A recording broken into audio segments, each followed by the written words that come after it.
All right, so your GCSE AQA Geography mock is just around the corner, or maybe it's the real exam, and you're feeling that panic. Like there's a mountain of stuff to revise and no time to do it. Well, take a breath, don't panic. This explainer is all about revising smart, not hard. We're going to focus on what actually works at the last minute and what AQA examiners are really looking for. And the good news is, everything we're about to cover works for your mocks and the real thing. I'll point out the small differences as we go. We're not going to try and relearn the entire course. That's impossible. Instead, we're going to dive into a strategy that's all about technique, not just memory, to get you the most marks possible. Ready? Let's do this. So here's our game plan. We'll kick off with the common revision traps to avoid. Then we'll get inside the mind of the examiner, master the techniques for all question types, and finish up with a solid plan that will take you from feeling stressed to feeling confident.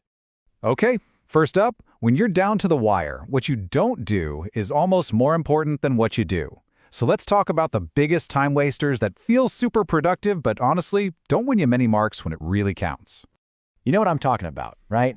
Rewriting your notes for the third time, reading the textbook from page 1, watching hours of videos on just one topic.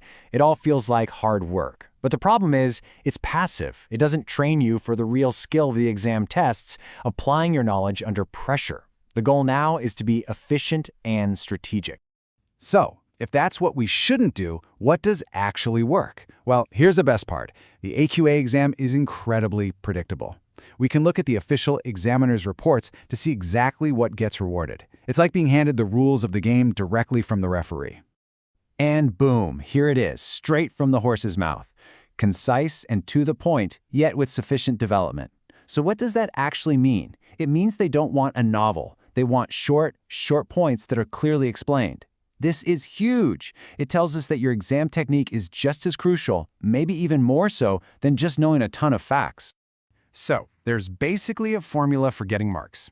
You have to answer the exact question they've asked, use the proper Geospeak, and, this is a big one, you have to refer directly to the figures, maps, and photos they give you.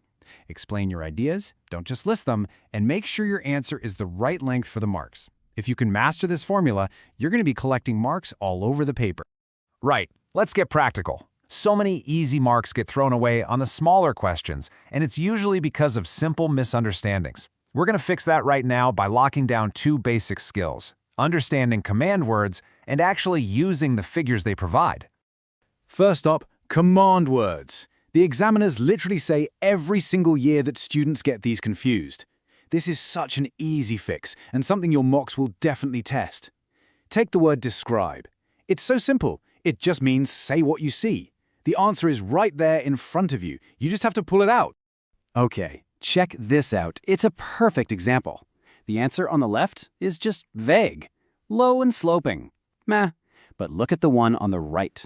It's specific. It says relatively flat land, and it uses a place name from the map, Branston-Delph. That one tiny detail is the difference between getting 1 mark and getting 2. Be specific. And this just hammers the point home. Seriously, think of the figures, the maps, the graphs, the photos as a gift from the examiner. They are free clues to the answer.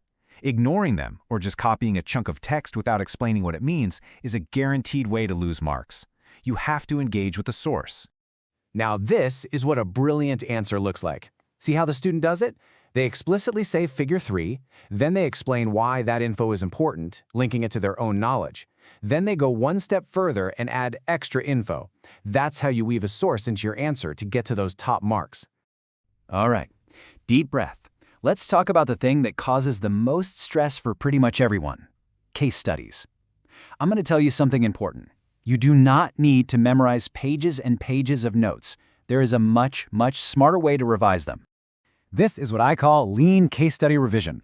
For each one, all you need are these 4 things: the name and location, 2 or 3 really strong specific facts, and I'm talking numbers here, like a date, a cost, or a statistic. And finally, the key impacts and responses. That's it. Trust me, one well-revised case study with these details is worth way more than 5 vague ones.